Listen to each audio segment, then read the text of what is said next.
न कहे कहाय, सा कहाल न कहे कहाय, कहला बिना रह न जाए। बाबा साहब ऊपर टिप्पणी, अधजल गगरी छलकत जाए।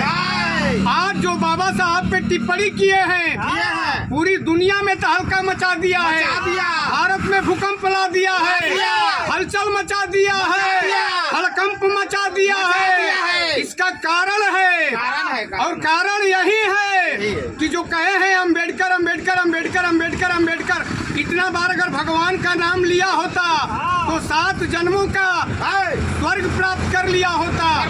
कैसे परीक्षण किए हैं, कैसे अनुसंधान किए हैं? क्या स्वर्ग में गए हैं? नहीं। क्या जिंदा स्वर्ग में जाता है? नहीं। मुर्दा आकर के बतलाता है? नहीं। तो शाह जी बाबा साहब पे अंगुली उठाने का मतलब चांद पे थूकना है, सूरज को दीपक दिखलाना है। इसलिए आपके प्रति कहना है और ये हम सिद्ध करेंगे कि बाबा साहब बहुजनों का भगवान कैसे हैं, दलितों का, पिछड़ों का, अल्पसंख्यकों का, शोषितों का, वंचितों का भगवान कैसे हैं। शाह जी के प्रति इसलिए कहना पड़ रहा है, अम्बेडकर खेलवड़िया ना टिप्पणिया कैला शाह जी, बुझल भीम खेलवड़िया टिप्पणिया कैला शाह जी। कान खोल करके सुन लीजिए शाह जी, सुन लीजिए। बाबा साहब ऐसे मसीहा अरबो अरब पुजरिया हो, अरबो अरब पुजरिया शाह जी, अरबो अरब पुजरिया हो।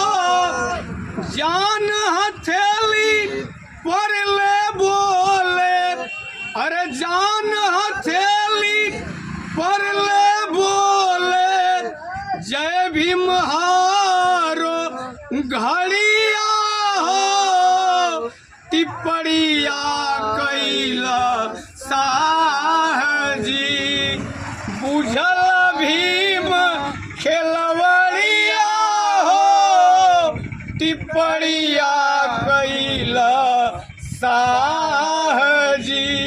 शाह जी करोड़ों करोड़ों वंचितों वगैरह का बिल्कुल भगवान है। और भगवान कैसे हैं बताएंगे हम। बताइए। स्वर्ग के पढ़ला, फैशन पढ़ला, भगवानों के बढ़िया हो। स्वर्ग के पढ़ लिया, भगवान के पढ़ लिया, फैशन के भी पढ़ लिया कि अम्बेडकर अम्बेडकर लोग फैशन बतला दिए हैं। लेकिन संविधान भीम पढ़े में कई दिहला गड़बड़िया हो, टिप्पणिया कैला शाह जी, बुझल भीम खेलवड़िया हो, टिप्पणिया कैला शाह जी।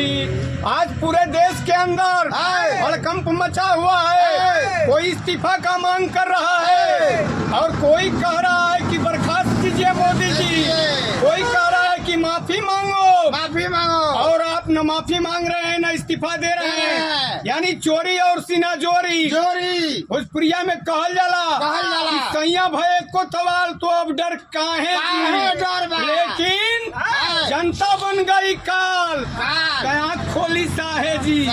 आज जनता आपके लिए काल बन चुकी है, अपने अधिकार की मांग कर रही है। जो टिप्पणी कर दिए बाबा साहब पे, तो बाबा साहब फैशन नहीं देश के आइकन है, पूरी दुनिया का आइकन कह लिया जाए। भारत रत्न ही नहीं, विश्व रत्न।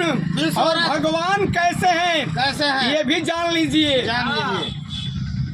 जिस समय संविधान सभा में लोग सवाल कर रहे थे कि वोट कौन देगा, कोई कह रहा था कि इतना पढ़ा लिखा विद्वान वोट देगा, कोई कह रहा था कि धनवान वोट देगा। लेकिन बाबा साहब इस बात को बोले बोले पुरुषों वोट दी महिलोट दी पढ़लिया अनपढ़िया हो, यानी पुरुष भी वोट देगा, महिला भी वोट देगी, चाहे पढ़ा हो चाहे अनपढ़ हो। इसलिए कहना है कि पुरुषों वोट दी महिलोट दी पढ़लिया अनपढ़िया हो, चाहे पढ़ा हो या अनपढ़, गरीब हो या धनवान, राजा साथे रंग को वोट दी महल समान झोपड़िया हो, टिप्पड़िया कैला साहजी बुझल भीम खेलवड़िया हो, टिप्पड़िया कैला साहजी। आज गरीब के पास, दलित के पास, जो रोड पर चट्टी चौक चौराहे पे अपना डेरा लगा करके, मड़ई लगा करके गुजर बसर कर रहे हैं, करोड़ों करोड़ लोग, बड़े बड़े लोग, धनवान लोग, धनवान बाबा साहब ने ऐसा कर दिया। चाहे राष्ट्रपति हो, प्रधानमंत्री हो, गृह मंत्री हो, कोई MP MLA हो या भिखारी हो, सबको समान रूप से वोट देने का अधिकार दिया। नहीं तो गरीबों, दबे कुचले लोगों, मजलूमों के पास झुग्गी झोपड़ियों में बड़े घराने के लोग जा करके कहते हैं फलानावा आशीर्वाद खातिर आइल बानी। अरे जेकरा खाए के नहीं के, घर नहीं के, खेत नहीं के, शुद्ध कपड़ा नहीं के, रोटी नहीं के, मकान नहीं के, वो तोहरा के आशीर्वाद दी। अब समझ में आ गिल ना कि बाबा साहब कैसे भगवान है, हमारे देश के आइकन हैं। तो हम कहेंगे बाबा साहब